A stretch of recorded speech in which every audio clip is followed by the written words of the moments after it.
हिमाचल प्रदेश सरकार में मुख्य संसदीय सचिव संजय अवस्थी ने मुख्यमंत्री सुखविंदर सिंह के नेतृत्व वाली सरकार के 1 साल के कार्यकाल को बेहतरीन बताया। उन्होंने कहा कि आर्थिक तंगी के बावजूद मुख्यमंत्री सुखविंदर सिंह सुक्खू ने बेहतरीन काम किया। उन्होंने कहा कि पूर्व भाजपा सरकार मौजूदा सरकार पर भारी भरकम कर्ज छोड़ गई थी, बावजूद इसके राज्य सरकार ने काम करने के लिए अपने कदम पीछे नहीं हटाए। उन्होंने कहा कि पूर्व सरकार ने आखिरी 6 महीने में चुनाव जीतने के लिए सिर्फ और सिर्फ संस्थान खोलने की घोषणा की, जबकि वहां ना तो कर्मचारियों की नियुक्ति की गई और न ही उसके लिए बजट का प्रावधान किया गया। मुख्य संसदीय सचिव संजय अवस्थी ने कहा कि राज्य सरकार का 1 साल का कार्यकाल बेहतरीन रहा है। पूर्व मुख्यमंत्री जयराम ठाकुर को सरकार की आलोचना करने से पहले यह बताना चाहिए कि अपने कार्यकाल में उन्होंने क्या किया। संजय अवस्थी ने कहा कि हिमाचल प्रदेश में जब आपदा आई तो मुख्यमंत्री सुखविंदर सिंह सुक्खू ने फ्रंट पर जाकर आपदा एवं राहत कार्य का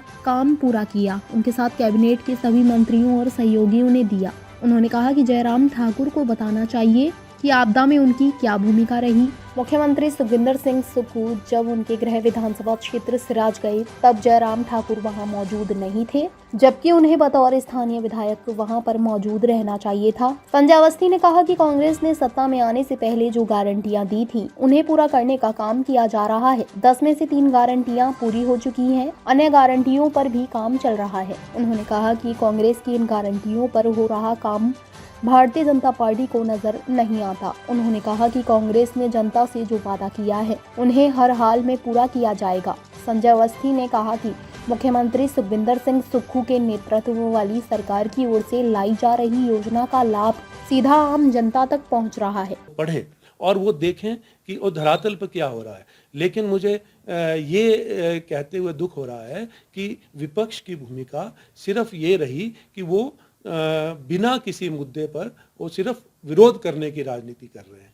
और जहाँ तक बात 10 गारंटी योजनाओं की है, उसमें से 3 गारंटी योजनाएं जो है माननीय मुख्यमंत्री जी द्वारा प्रदेश सरकार द्वारा पूरी की जा चुकी हैं, जिसमें से सबसे पहली कैबिनेट की बैठक में ओल्ड पेंशन स्कीम लागू की गई।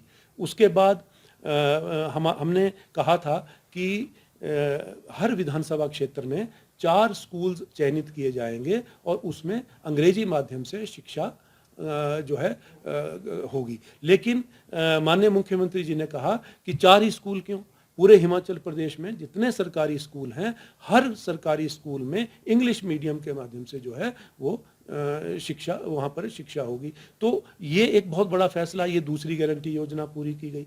तीसरी गारंटी योजना जो थी 680 करोड़ की स्टार्टअप योजना जो हमने जिसके लिए बजट का प्रावधान रखने की बात की थी, उसके तहत ई टैक्सी जो है लॉन्च की, उसकी योजना लॉन्च की गई। आप भी लोग वहाँ सभी थे।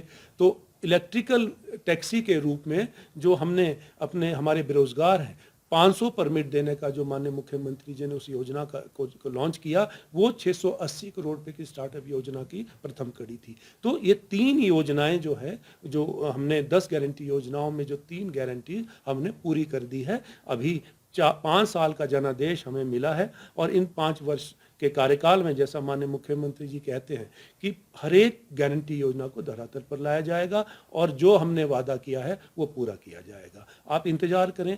आप अपने आप बताएं कि आपकी क्या उपलब्धियां रही है। 1 वर्ष में जो हिमाचल प्रदेश के जो अधिकार थे वो आपने केंद्र सरकार द्वारा जो दिए जाने चाहिए थे उनको आपने रोका और हिमाचल प्रदेश में इतनी बड़ी त्रासदी आई। आपका क्या रोल था? आप उस समय कहाँ थे?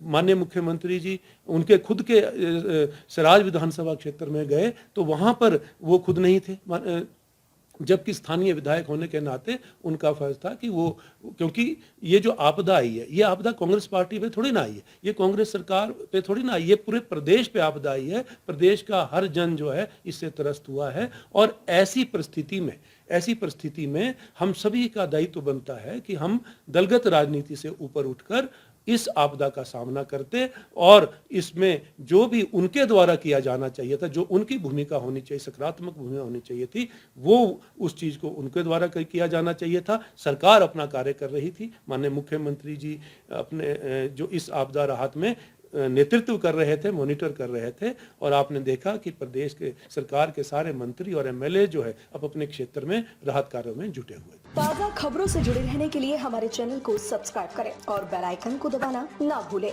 ताकि हर खबर की नोटिफिकेशन आपको मिलती रहे।